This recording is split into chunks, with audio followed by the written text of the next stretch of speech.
ऊपर है। और जी तो मदर्स डे से मुझे ये चीज याद है यश कि कुछ दिनों पहले की बात है, आपको आप एक केस के बारे में बता रहे थे कि अच्छा, पहली बात तो मैं उसको डिस्कस कर सकता हूँ बिना नाम लिए, कोई दिक्कत बिल्कुल तो नहीं बिल्कुल, है? नाम आप छुपा दें, बाकी ये डिस्कस हो सकता है। तो एक लेडी थी, काफी सीनियर लेडी थी, काफी उम्रदराज लेडी थी, और वो ये बताती हैं कि कहानी की उनके शायद बेटे की बहुत पहले मौत हो गई होती है, और रैंडम कोई एक लड़का है जो उन्हें अपनी माँ मानने लगा है जी, और इन्हें भी शायद उसमें कुछ ऐसा उसको लगता है कि उनके बेटे की आत्मा उस पे आ गई है, जो भी ऐसा वो सीन है, और वो बेटा बन करके इनसे पैसा भी ऐंठ रहा है। जी बिल्कुल। अच्छा, वो ये भी बोलता है कि जो है फलाना तारीख तक अगर आपने मुझे पैसा नहीं दिया तो शायद माँ मेरी मौत भी हो सकती है।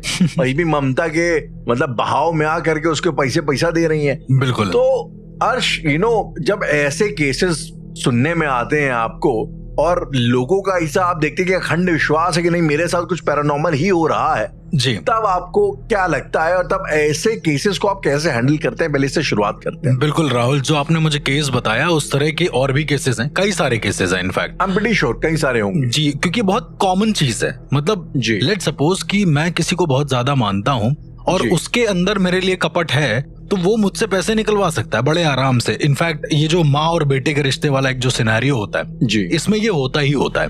तो अब क्या है कि मैं कई सारे ऐसे लोगों को भी जानता हूँ जो मुंह बोले बेटे बने हैं, पर जो मुंह बोली माँ है उनकी, उनसे बेवजह पैसे ऐंठ रहे हैं। ओके, आजकल तो रियल में भी होता है, खैर वो तो एक अलग डिबेट है, लेकिन चीजें वहां से वर्स्ट हो जाती हैं राहुल, जहां से ये जो छोटे बच्चे हैं जो पैसा ऐंठने की कोशिश करते हैं, ये अलग अलग तरह का दिमाग लगाने की कोशिश करते हैं और उनका दिमाग जाता है पैरानॉर्मल में। ठीक है, जी जी बिल्कुल। फिर वो कहते हैं कि मुझ पर कोई आत्मा का साया है, मुझ पर कोई पोजीशन है जो मुझे थोड़े दिनों में मार डालेगा, मैं इतने दिनों में खत्म होने वाला हूँ, माँ मुझे बचा लो। आप समझ रहे हो कि ऐसे ही आप समझो कि अगर आपकी कोई संतान नहीं है और अचानक से आपने किसी को अपना बेटा मान लिया है और वो आपको अचानक से ये बोलने लगे आपसे 100 किलोमीटर दूर बैठा है, तो आप तो परेशान हो ही जाओगे ना, बनी सी बात है। और वो आपको अपनी लोकेशन नहीं दे रहा है, वो कुछ नहीं कर रहा है, बस ये बोल रहा है कि भैया हमको इतने पैसे की जरूरत है, अगर हो जाए तो ठीक, नहीं तो कोई बात नहीं। मतलब पैसे मांगने के भी डिफरेंट वेज, कहने का मतलब ये है। एब्सोल्युटली जी। तो मैं आज से करीब 3 साल पहले की बात बताता हूँ राहुल। वहां पर एक लेडी थी, सेम यही केस था। उनका कहना था कि हमारा जो बच्चा है वो पॉजेस है। अब मैंने कहा कैसे पॉजेस है आप बताएं? तो उन्होंने कहा कि वो रात को मुझे कॉल करता है तो उसकी आंखें लाल होती हैं। अगेन मुझे 2-3 चीजें समझ में आई इससे, मैंने उनको कुछ बोला नहीं। उन्होंने कहा वो मुझे कॉल करके मंत्रोच्चारण करता है।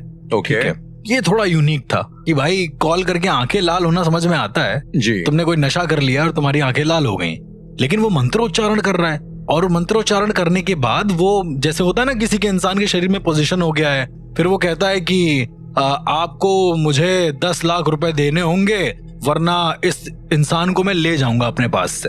बार बार ऐसे करके। तो उनकी मम्मी जैसे तैसे करके भाई भेज देती उनको पैसे, सगी मम्मी नहीं होती बाय द वे जी, तो पैसे भेज देती। तो उन्होंने हमसे कहा कि सर अगर इस पोजीशन का कोई छुटकारा है, क्योंकि हमारा बच्चा ऐसा हर 2 महीने में करता है, मतलब हर 2 महीने में उसको 1-2 लाख रुपए चाहिए। वाह, ये तो मतलब वो हो गया कि हम और आप क्या ही काम कर रहे हैं, वो बंदा काम कर रहा है ओरिजिनल। वही वाला एक सिनेरियो है कि वो महीने का एक्सपर्ट तो वो है जी, महीने का 1 लाख रुपए कमा रहा है, तो कोई बुरा नहीं है। तो लेकिन जब मैंने ज्यादा है, हाँ उससे भी ज्यादा बुरा है जी, तो मेरा जब मैंने ये चीजें डील करी तो मैंने कहा एक काम करिएगा, इस बार जब वो आपको वीडियो कॉल करे ना तो आप उसका वीडियो रिकॉर्डिंग कर लीजिएगा, स्क्रीन रिकॉर्डिंग्स जो होती हैं। यही हुआ, उन्होंने स्क्रीन रिकॉर्डिंग करी और मैंने देखा। राहुल मैं क्या देखता हूँ, अच्छा स्क्रीन रिकॉर्डिंग्स में क्या होता है कि आवाज नहीं दिखती है, मतलब आवाज नहीं आएगी उधर वाले इंसान की, चेहरा आएगा स्क्रीन रिकॉर्डिंग्स में। तो वो उसकी आंखें लाल, वो मंत्र पढ़े जा रहा है, उल्टी आंखें कर रहा है, मतलब आंखें भी उतनी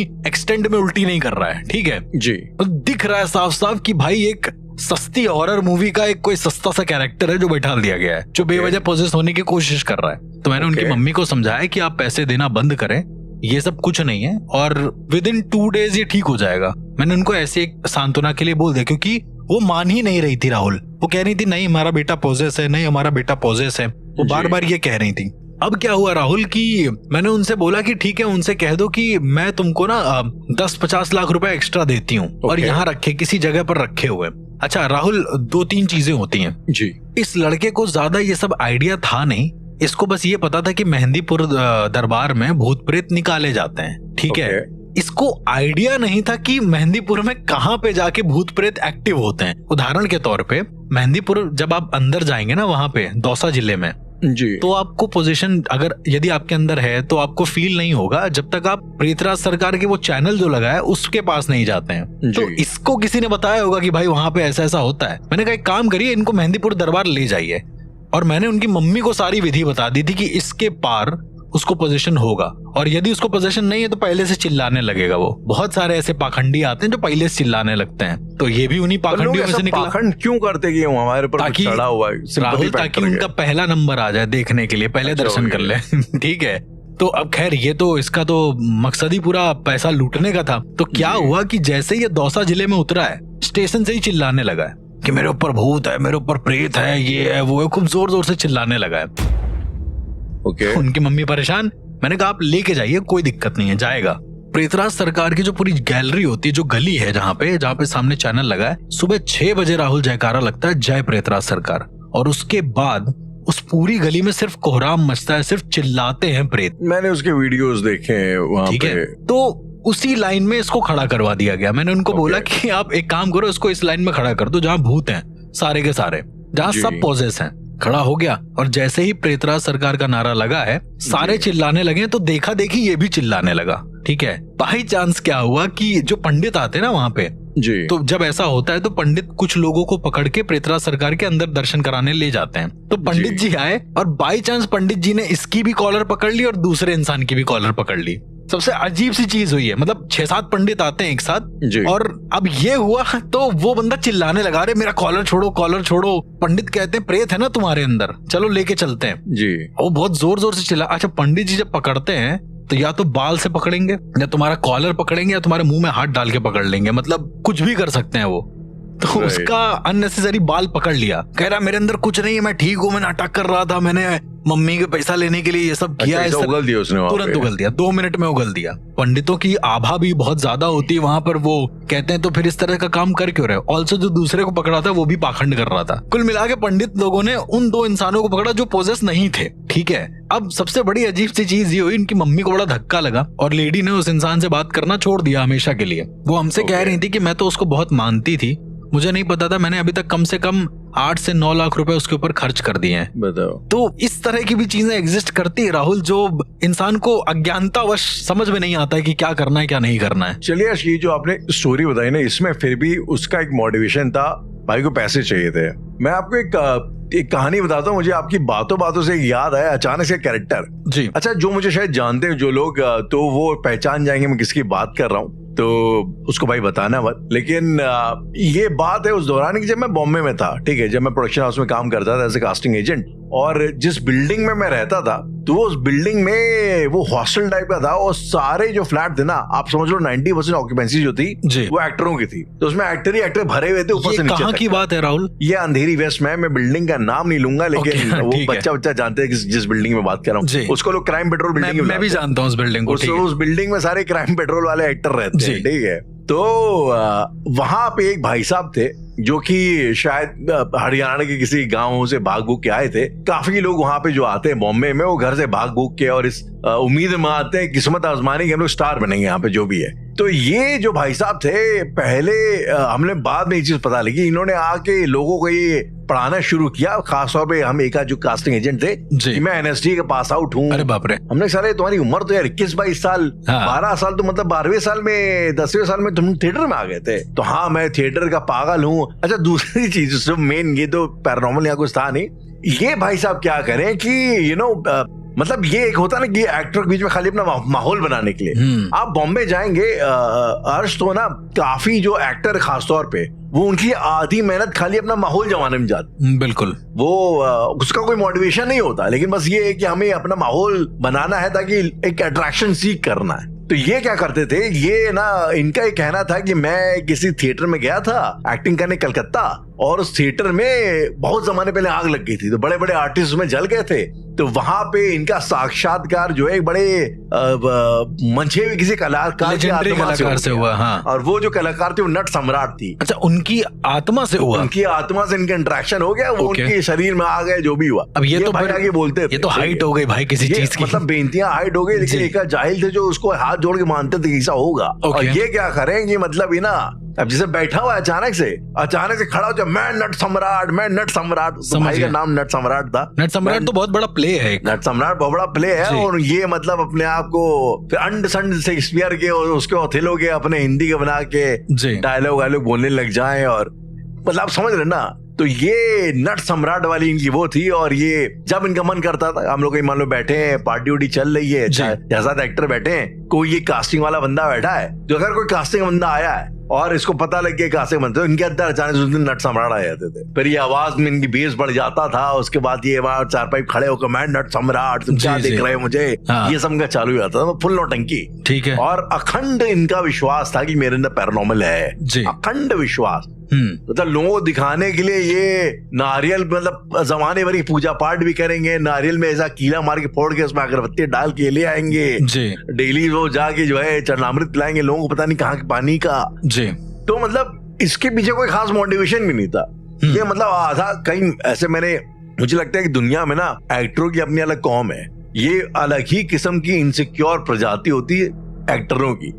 मतलब वो लाइफ में कुछ चीजें ऐसे ही कर देते ताकि बस एक ड्रामा चलता रहना चाहिए लाइफ में। मतलब नॉर्मल लाइफ उन लोग पसंद नहीं आती। तो ये तो एक पैरानॉर्मल, ऐसे मैंने नॉर्मली भी काफी कैरेक्टर देखे हैं, बट ये एक तरीके का वो था पैरानॉर्मल शौकिया कि बेवजह भाई हमारे शरीर में ये आ रहा है। मेरे शरीर में जो है नट सम्राट की आत्मा आती है, मैं ही शायद किसी जन्म में शेक्सपियर था, और ये वो। अच्छा राहुल, इनका कभी खुलासा नहीं हुआ? खुलासा मतलब अर्श, मैं आपको बता रहा हूँ, आप बॉम्बे जाओगे आप, अगर आप अंधेरी वेस्ट साइड गए हुए, जहाँ बिल्कुल आपने कभी वहाँ पे अमिताभ बच्चन को देखा है? वो जो काले सूट वाला एक कैरेक्टर है, आप समझ गए मैं किसी की बात कर रहा हूँ। अगर जो भी उस लाइन में गया है, वो कर रहे, वो यश चोपड़ा की जो बिल्डिंग वाली जो लाइन है, तो जो मुकेश मिल्स वाली लाइन है, मुकेश मिल्स वाली जो लाइन है, वो सबने उस कैरेक्टर को देखा। लिंक रोड वाली, जहाँ पे लिंक रोड है, और लिंक रोड वाली, मैं लिंक रोड के पास ही रहता था। तो ये जो कैरेक्टर मैं जिसकी बात कर रहा हूँ, अमिताभ बच्चन, बच्चा जानता हो, वो पिछले 15-20 सालों से डेली अमिताभ बच्चन को जो जंजीर वाला गेटअप है, वो सूट पहन के डेली वहां टहलता रहता जी, इस उम्मीद में कि कोई देख लेगा उसे, तो पता नहीं कहाँ गलती से रोल दे देगा जी, और इस उम्मीद में वो टहल ही रहा वहां पे। और डेली जो है हाय हाय करके अमिताभ बच्चन की आवाज में जो है वहाँ पानी पूरी पिए खा रहा है, उधार की सिगरेट पी रहा है। मतलब अंधेरी वेस्ट का बच्चा उसको जानता है। ये कैरेक्टर्स को अमिताभ लोग बोलते हैं वहाँ पे। ये जो कैरेक्टर्स को अपने अंदर उतारने वाला एक आप सिनेरियो बता रहे हैं राहुल, ये बहुत ही ज्यादा अजीब है, क्योंकि बहुत वियर्ड है। मतलब आप ऐसे लोगों को मिलेंगे आम जिंदगी में देखेंगे ना। मेरी आई गेस थोड़े दिन पहले ही किसी से किसी बात पे बहस हो रही थी, और वो बहस भी नहीं थी, मैं बहस करता नहीं हूँ, बट वो बड़ी अजीब सी बहस थी। उसमें ये था कि वो इंसान कहना था उसका कि लोगों की गलती जो लोग मान लेते हैं कि किसी के अंदर माता आ गई, किसी के अंदर आत्मा आ गई। अब इससे एक बहुत बढ़िया किस्सा सामने आता है कानपुर का। कानपुर में चौबेपुर एक जगह है, चौबेपुर में गद्दी लगती है, किसी की गद्दी एज इन किसी की सवारी आती है, समझ गया, गद्दी लगती है, और वो फेक है बाय द वे। ठीक है, मैं बताऊंगा नहीं चौबेपुर में किस जगह लगती है, 2-3 जगह लगती है। ओके। तो वो ना बहुत अजीब है। उसको क्यों फेक कहते हैं मैं आपको बताता हूँ। उसका रीजन है, उसका ये मानना है कि उसके शरीर में स्वयं भैरव जी आते हैं। ठीक है, अब ये मैं मान ही नहीं सकता। मैं जानता हूँ कुछ ऐसे साधक को जिनके बॉडी में उनका अंश आता है, उनकी बॉडी झेलने लायक रहती नहीं है खुद को। क्योंकि मैं देख चुका हूँ बारीक किसी की कौन नाटक कर रहा है, कौन किसका अच्छा है। तो जब मैं उसकी पहली बार उसकी गद्दी पे गया, तो राहुल आप विश्वास मानिए, कम से कम 200 से 300 लोग बाहर लाइन लगाए खड़े और कह रहे हैं कि भैरव बाबा के दर्शन करेंगे। मैं सुबह से लेके शाम तक खड़ा रहा वहां पे। मेरा नंबर आया 7:30 बजे। ठीक है, मैं गया अंदर, मैं क्या देखता हूँ कि एक खटिया है, उस पे एक बंदा बैठा हुआ है, उसके हाथ में सिगरेट है। ठीक है, और दूसरे हाथ में एक दंड टाइप का है बड़ा सा, जिसमें एक हड्डी बनी है ऊपर। भैरव दंड उसने बोला है, इसको बोलते हैं। अब आई डोंट नो क्या होता है ये, उनके हिसाब से होता है, बट वो ऐसा नहीं होता है। उसके बाद क्या देखते हैं कि वो कह रहा है कि बोलो अपनी प्रॉब्लम, बोलो समस्या बोलो। तो अच्छा, वहां पे एक रूल था कि तुमको दारू की बोतल लेके ही जानी है। ये भैरव बाबा पे दारू की बोतल चलती है, क्योंकि भैरव बाबा चलती है। तो दारू की बोतल मैं भी लेकर गया। So sorry to, I am not endorsing anything, but मैं लेकर गया। जी। तो अब वो फुल बोतल थी, तो उसने कहा कि रख, मतलब दारू रखने के लिए बोला, तो मैंने रख दिया जी। तो बोला कि आज से 7 साल बाद तेरी एक नौकरी लगेगी। ओके। अब ये बड़ा ही वास्ट लगा मुझे कि तुम यार क्या बताना चाह रहे हो, मैं पूछने क्या आया हूँ, तुम बताने क्या आए हो। ये एक्चुअली उसी के बाद का किस्सा था जब मेरे ऊपर एक बहुत बड़ी क्रिया का प्रयोग हुआ था। मैंने आपको शायद बताया भी है पर्सनल कि मतलब मेरी मौत आ गई थी अराउंड, ऐसा करके हो गया था। तो अब राहुल सिनेरियो ये हुआ कि मैंने उनसे पूछा कि मेरे साथ जो पहले हुआ है वो क्यों हुआ था जी। तो अब मेरी नॉलेज ये कहती है कि पास्ट जानना ज्यादा इजी है फ्यूचर जानने से, क्योंकि फ्यूचर अनप्रेडिक्टेबल है, कोई नहीं जान सका है। ठीक है, आप अजम्पशंस लगाते हैं, उसके बाद आप फ्यूचर के कुछ धारणाएं बता देते हैं। I mean, फ्यूचर में कोई श्योरिटी नहीं, पास्ट में श्योरिटी है, कुछ श्योरिटी नहीं है। तो मैंने उनसे पास्ट की चीजें पूछी तो वो अजीब सा एकदम सर हिलाने लगे, मुंह से एकदम पानी वानी निकालने लगे और बोले कि दारू चढ़ाओ, मुझे दारू चढ़ाओ, बोतल उठा के, और वो आधी बोतल गटक गए। ठीक है, ये बहुत ही ज्यादा मेरे को लगा कि क्या हो रहा है यार ये सब। मैंने उनसे पूछा, मैंने कहा कि अगर आप थोड़ा सा बता दे मेरे बारे में सो दैट मैं श्योरिटी हो जाऊं। कह रहा तू जिंदा बच गया है जैसे तैसे। मैंने कहा वो तो मैंने खुद आपको बताया ना कि जिंदा बच गए राहुल, ऐसा नहीं कि मैं एक पैरानॉर्मल रिसर्चर हूं, मैंने ये सब नहीं किया है, मैंने बहुत किया है। तो मैंने उनके पास जाकर पूछा तो वो कह रहे हैं ऐसा, बहुत तेज चिल्लाने लगे। मैंने कहा अच्छा बाबा, भैरव बाबा को कपूर बहुत पसंद है, तो मैं काम करता हूँ, आपके सामने लौंग कपूर जला देता हूँ। तो बोला हाँ जलाओ, मेरी खिदमत करो, मेरा पैर दबाओ। अब ये तो हाइट ही होगी किसी चीज की। तो उसने पैर आगे कर दिया। मैंने क्या काम करा, कपूर जला के उसके पैर पे रख दिया। ओके ठीक है, ये मैंने एक्चुअली में करा। करने के बाद वो बहुत जोर से चिल्लाया, बहुत जोर से कि ये क्या कर रहे हो, मेरे पैर में लग रही है, ये है वो, मतलब वो नेचुरल जल गया उसका वैसे नहीं, नॉर्मली मतलब रख दिया, हल्का फुल्का तो जला ही होगा। तो चिल्लाने लगा कि मेरे पैर में लग गई है, ये है वो। हम कहा आप तो भैरव बाबा थे अभी। वो जो सिनेरियो था ना उसका, मतलब उसका जो मुंह था देखने लायक। मैंने कहा भैरव बाबा के नाम पे किसी को लूटो नहीं फिलहाल, ये जो आप कर रहे हो ना बहुत ज्यादा गलत कर रहे हो। मैंने इनफैक्ट बाहर आके किसी का बिलीव नहीं तोड़ा, मैं बहुत बड़ा ज्ञानी नहीं था, मैं चुपचाप से वहां से उठ के आ गया।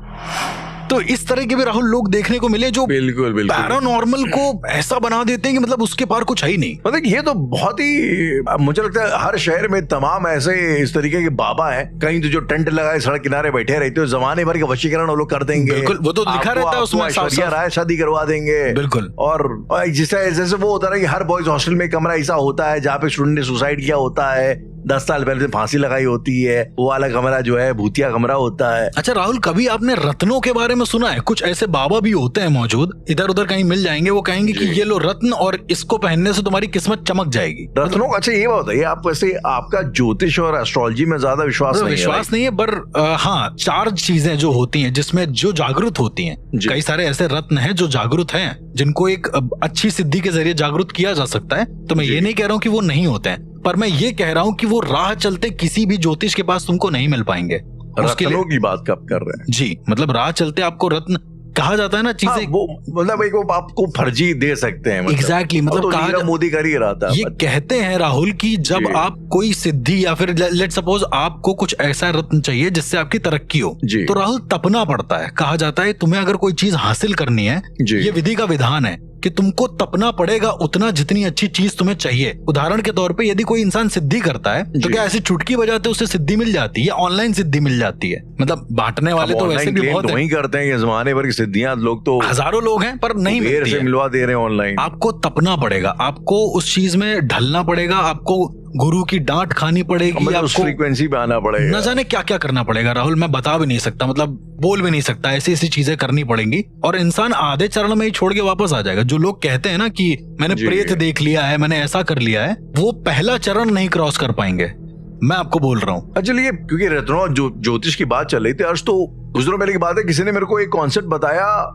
जो हम लोग सूर्य नमस्कार, सूर्य को अर्घ जो चढ़ाते हैं, सूरज भगवान को अर्घ देते हैं। हालांकि ये हम लोग ये अपना जो वैदिक वाला पॉडकास्ट है उसमें डिटेल में बात करेंगे, इंडियन वैदिक पॉडकास्ट। तो अब उसमें लॉजिक जो मुझे बताया गया वो ये था कि जब पानी एक तांबे के कलश में रात भर रहता है तो आप देखेंगे पानी के अंदर एक तरलता आ जाती है, तरलता आ जाती है, बिल्कुल को अलग अलग कलर्स दिखाई देंगे, जैसे लाइक आप पेट्रोल वगैरह मिला दो चीज में। एग्जैक्टली। तो अब वो एक तरीके का आप उनके हिसाब से प्रिज्म बन जाता है जिसमें सूरज की रोशनी रिफ्रैक्ट होती है। जी, रिफ्रैक्ट मैं नहीं बोला, रिफ्रैक्ट बोल रहा हूं। जी। अब कुछ दिनों पहले हम लोग, कुछ एपिसोड्स पहले हम लोग विबग्योर की और प्रिज्म की बात कर रहे थे, ऑरा की बात कर रहे थे। बिल्कुल ठीक है, तो लाइट एक प्रिज्म से जाती है तो 7 कलर्स में विबग्योर में बढ़ जाती है। हाँ। तो उनका कहना ये था कि जब आप सूरज को जल चढ़ाते हैं तो वो उसके थ्रू जो सूरज की रोशनी है रिफ्रैक्ट होके आप पे पड़ती है जी। और वो जो 7 अलग अलग कलर्स होते हैं उनका आपकी बॉडी पे अलग एक इम्पैक्ट होता है। वो 7 चक्रास में अलग अलग डिवाइड हो जाते हैं। वो जो 7 चक्रास में अलग डिवाइड हो जाते हैं। तो अब थियोरेटिकली ये कॉन्सेप्ट मेक्स सेंस बहुत ज्यादा बिल्कुल। आप बताइए प्रैक्टिकली क्या ये लाइक कुछ लॉजिकल सी बात है? बहुत ज्यादा लॉजिकल। देखो राहुल, चक्रास को तो हम मतलब अगर सूरज भगवान को जो अर्घ देना है ये अभी नहीं, आदिकाल से चला आ रहा है। ठीक है, सूरज भगवान हमेशा से एग्जिस्ट कर रहे हैं और अनंत सूरज एग्जिस्ट करते हैं अनंत ब्रह्मांडों में, मेरा ऐसा मानना है। लेकिन जब आप सूरज भगवान को अर्घ देना, और ये जो प्रिज्म वाली जो आपने बात बताई ना, कहा जाता है कि जब आप सूरज भगवान को अर्घ देते हैं और अर्घ देने के बाद आप अपने हृदय से उसको ग्लास को लगाते हैं, नमस्कार करते हैं, ग्लास रख के नमस्कार नहीं करते हैं। तो ये भी कहते हैं कि जो आपका हृदय है और जो आपका अजना चक्र है वो दोनों कुछ समय के लिए मिल जाते हैं। ये थोड़ा सा डिटेल है, मैं आपको ऐसे ही बताना चाहूंगा। इसमें कुछ पैरानॉर्मल नहीं है, डिस्कशन डिटेल में करेंगे जरूर हमारे इंडियन वैदिक पॉडकास्ट। बट उसका इफेक्ट पड़ता है राहुल, जो सूरज नमस्कार होता है उसका इफेक्ट पड़ता है। क्योंकि हमने इस बार जो है वो क्या ऑरास की बात करी थी, हमने ये बात करी थी कि भाई आपकी बॉडी भी अलग अलग टाइप के कलर्स अलग फ्रीक्वेंसी के हिसाब से रेडिएट करते हैं। तो I mean it kind of makes sense somewhere. बिल्कुल राहुल। अब हम लोग वापस आते हैं मिथ बस्टिंग पे, और सबसे बड़ी जो मिथ बस्टिंग वाला सिनेरियो लगता है मुझे, वो ये लगता है कि कहीं कहीं पर राहुल आपने ऐसा नहीं सुना है कि कोई लड़का पोजेस हो गया या लड़की पोजेस हो गई है उसकी शादी से थोड़े दिन पहले।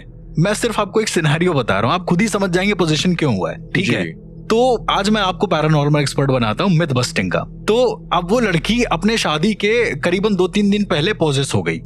शादी टल गई, शादी के बाद वो ठीक हो जाती है अजीब तरीके से। तो ये किस तरह का सिनेरियो, मेरे को वो नहीं समझ में आता है। कई सारे गांव में ऐसा होता है। I mean, ये भी, और कहीं मैंने एक हमारे गांव में हमारे रिश्तेदारी के, I'm pretty sure इसको सुनेंगे नहीं तो बता सकता हूँ मैं जी। वो है रिश्ते में तो चाचा फूफा टाइप के लगते हैं वो, तो बेसिकली टेक्निकली वो घर जमाई है जी। तो वो कुछ खास काम हम करते नहीं है। तो जब उनसे कोई अगर आगे टोक देता है तो वो अजीब अजीब हरकतें करने लग जाते हैं। तो वो मतलब ये दिखाने की कोशिश है कि मैं मेंटली वो हूँ और अब मुझसे ज्यादा सवाल जवाब ना करो, भाई की ऐश चल रही है। तो हाँ, कई लोग अपने सिचुएशन के हिसाब से ना वो अपने आप को हिसाब से जबरदस्ती करते हैं, और फिर मुझे लगता है करते करते जब आप एक चीज को मान ही लेते हैं, सोचते हैं डेली, तो आप कहीं ना कहीं आप वैसे हो भी जाते हैं। राहुल, ऐसे ही एक बूढ़े अंकल का केस था, दिल्ली का केस था बाय द वे वो जी। उनका कहना था कि उनके अंदर ब्रह्म राक्षस आता है। अब सुनिए, ये बहुत ही इंटरेस्टिंग है जी। और हरकतें क्या करते थे वो, बेवजह गले में मतलब हाथ डालते थे और उल्टी कर देते थे। ठीक है, राइट मतलब खुद के शरीर को हर्ट करना, ऐसा करना। वो मैं जिनकी आपको बात बता रहा हूँ, इनकी भी आदत है, वो जाएंगे हाथ से बल्ब फोड़ दें जब उनको दिखाना होता है कि मैं बहुत ज्यादा टेंशन में हूँ। आगे बल्ब फोड़ देंगे, जाके ट्यूब खा लेंगे। तो इस किस्म की हरकतें हैं। ऐसे ही इनके घर में जब इनको तवज्जो नहीं दी जा रही थी इन अंकल को, तो इन्होंने नहीं दिया तो इन लोगों ने ये करना शुरू कर दिया। गैस जल रही, उसके ऊपर हाथ रख दिया, अब हल्का फुल्का जला, कुछ भी ड्रामा, बहुत रोए, उसके ऊपर फिर बहू आ गई, पट्टी वट्टी बांध दिया। अरे पापा तो पोजेस हो गए, पापा एकदम नंब खड़े। ये पता नहीं, ये एनएसडी लेवल से भी ऊपर की एक्टिंग है। ठीक है तो ये करने के बाद राहुल, एक दिन क्या हुआ कि उन्होंने 10-15 तांत्रिकों को बुलाया। अब जो तांत्रिक होते हैं, जो अच्छे तांत्रिक होते हैं, वो क्या कर देते हैं, कभी कभी कुछ ऐसे अजीब से भी तांत्रिक होते हैं जो किसी बड़े प्रेत का सहारा लेकर तुम्हारी चीजों को सही कर देंगे। ठीक है, जो आई थिंक मैंने बताया भी आपको उसके बारे में कई बार, में शायद कई बार ऐसा हुआ है, केस को मैं डिस्कस किया। और वो प्रेत अपना एक कुछ खाना मांगेगा, उसको कुछ चाहिए, तो तांत्रिक मतलब कुल मिला के उसके घर वालों को मुरीद बना लेगा कि 6 महीने तक प्रॉब्लम सही रहेगी। अब लेकिन किसी घर में प्रॉब्लम ही नहीं है राहुल, तो तांत्रिक सही क्या करेगा। वो आया तो उसने वहां पर फर्जी एक प्रेत छोड़ दिया। अब उसको तो पैसा मिल गया, प्रेत भी छूट गया, और प्रेत गया सीधे उन्हीं दादाजी के अंदर, वो जो अंकल जी थे उनके अंदर चला गया। राइट। अब वो रियली पोजेस हो गए और अजीब अजीब सी हरकतें करते थे, एकदम चिल्लाते थे। लेकिन अब क्या है ना राहुल, वही वाला हाल, 1-2 साल तक तो लोगों ने बड़ा एकदम हैवीली लिया। उसके बाद से तीसरे साल से जो उनके घर वाले थे कह रहे अरे तुम जाओ, तुम चिल्लाओ, तुम्हें जो करना है करो, उसी के हाल पे छोड़ दिया, तुम ऐसे तैसे में जाओ, जो करना है तुम करो। अब राहुल वो चिल्लाता रहता था कि उसके दर्द हो रहा है, कोई सुनता ही नहीं था उसकी बात। भेड़िया आया फिर तांत्रिक को बुला दिया, और तांत्रिक भी मतलब कह रहा है कि इसके ऊपर कुछ है, अभी सही कर देते हैं ये वो। फिर तांत्रिक ने उसके अंदर आत्मा निकाली, फिर दूसरी डाल दी, मतलब तो उसके शरीर को इतना ज्यादा बेकार कर दिया था। मैं जब उस इंसान से मिला हूँ, मैंने देखा है जी, तो शमशान घाट में मिला हूँ मैं उससे, बाय द वे। तो मरा नहीं था, वो जिंदा था, उसके 3 दिन बाद मर गया था। तो अच्छा, मर गया, अब नहीं है उस दुनिया में। तो मिला तो मुझसे कह रहा है कि शिव जी मेरे सामने आते हैं, मैं शिव जी से बातें करता हूँ कई सारी, मेरा ये है मेरा वो है। मैंने कहा अरे तो मतलब ठीक है क्या हो गया? तो कह रहा मैं तुमको भी श्राप दे दूंगा, मैं ये कर दूंगा वो कर दूंगा, कई चीजें बोली उसने।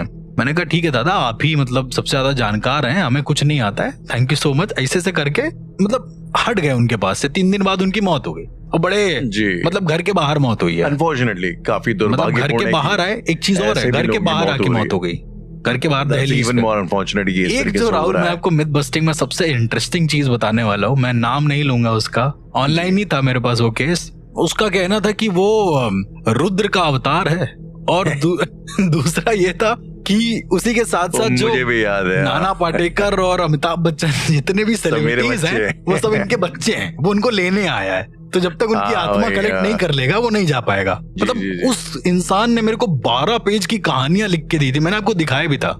और जी बिल्कुल, इतनी अजीब कहानी। मैंने उससे कहा कि मतलब आप जो कर रहे हो वो कुछ ज्यादा ही अलग है, ये साइकोलॉजिकल है। काफी अतरंगी किस्म के लोग मतलब इस दुनिया में भरे हुए हैं। इमेजिनेशन देखिए, वो उसने बोला कि मैं सो रहा था, अचानक से मेरे पसीने से एक अघोरी निकला और उसने मेरे सर पे हाथ रखा, मैं कैलाश पहुंच गया। मतलब ये तो हद लेवल की चीजें हैं। तो अब वो ना लोगों को सही कर रहा है, वो हील कर रहा है लोगों को। लोग हो नहीं रहे बाय द वे, वो हील कर रहा है। लगता है ना इतने दुखी काफी लोग हैं हमारे देश में, तो कई बार वो सिर्फ एक सहारे आश्रय के लिए जाते हैं। अगर वो इनको ठीक ना भी कर पाए, बस खाली 2 बातें बोल दे कि ना कि हाँ तुम्हारे फ्यूचर मैंने देख लिया, तुम्हारा मंगल शनि ऐसा है, साल 2025 में तुम्हारा बढ़िया हो जाएगा, लोग इतने में खुश हो जाते हैं। मैंने देखा बिल्कुल ऐसे लोग, बिल्कुल उम्मीद चाहिए होती कि हाँ। लेकिन थोड़े दिनों के बाद राहुल उसका मैसेज आता है और कहता है कि मैंने बहुत गलती कर दी, मैं मेंटली डिप्रेस था, मैंने डॉक्टर को दिखवाया।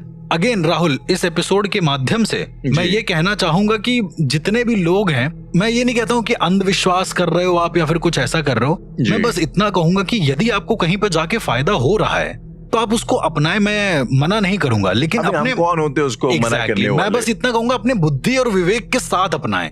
सवाल बस ये है। और किसी भी ऐसे बेवजह के मिथ्स पर भरोसा तो बिल्कुल ना करें। इस एपिसोड के माध्यम से मैं भी एक और चीज कहना चाहूंगा। अक्सर जब भी मैं अपनी ये टैब पे जाता हूँ या कुछ ऐसे खास लोग हैं जो इंस्टाग्राम डीएम पे मुझसे कांटेक्ट करते हैं, और भाई लोगों का कहना ऐसा है कि उनके ऊपर किसी ने कुछ प्रेत बाधा कर दी है जिस चक्कर में उनकी नौकरी नहीं लग रही है। ओके, ये तो बहुत ही अजीब है। ये वो लोग हैं जो 24 घंटे ऐप पे रहते हैं और 24 घंटे ऑनलाइन रहते हैं, हमेशा अवेलेबल रहते हैं। अब कुछ लोग हैं जो डीएम करके मुझसे कहते हैं कि मेरे पर किसी ने कोई बाधा प्रेत को छोड़ दिया है, मैं बहुत ज्यादा सेक्सुअल हो गया हूँ, मैं सेक्स के अलावा सोच ही नहीं पाता हूँ। मतलब दिन भर मेरा ये चला करता है। ये तो मैंने कहा भाई अगर ऐसा है तो जरूरी नहीं कि तुम्हारे प्रेत बाधा है जी, हो सकता है तुम ठरकी हो और इस बात को मानना नहीं चाह रहे हो। वही तो है। ऐसे लोगों में कहूंगा कि भाई अगर नौकरी नहीं लग रही तो चचा मेहनत करो, पढ़ाई करो। बिल्कुल, कोई भूत तुम्हारी यहाँ नौकरी पकड़ नहीं बैठा है। एग्जैक्टली, ये कभी नहीं होता कि तुम्हारी नौकरी बर्बाद हो जाए, तुम कर नहीं पा रहे हो। हमें अपनी तरफ से कर्म हमेशा करते रहने चाहिए, तभी हम मिथ और रियलिटी में फर्क कर पाएंगे। अच्छा खैर, ये तो हर शो की मजाक की बातें हैं जी, लेकिन अब मैं जानना चाहता हूँ आपसे एक एंटिटी के बारे में। अभी हम लोग नौकरी की बात कर रहे थे कि कोई किसी की नौकरी ना लगे तो मतलब इतना परेशान होने की जरूरत है नहीं मेरे हिसाब से जी। तो उसी से मुझे ध्यान आया कि मैंने एक एंटिटी के बारे में सुना है जी, जो कि खैर पैरानॉर्मल तो है, लेकिन ये नॉर्मल डराने आने के बजाय ये लोगों के बड़े काम भी आती है। बिल्कुल, जो वो देवी थी जो रास्ता दिखाती थी मशाल लेके, कोयला देवी, उससे ज्यादा एक स्टेप ज्यादा आगे बढ़ के ये फाइनेंशियली भी हेल्प करती है। कई लोग इसकी साधना करते हैं और लोग ऐसा तथाकथित तौर पे कहते हैं कि उनके यहाँ लाखों करोड़ों तक की जो है ये एंटिटी ला के धन ला के देती है। और इस एंटिटी का नाम है 1.5 फुटिया।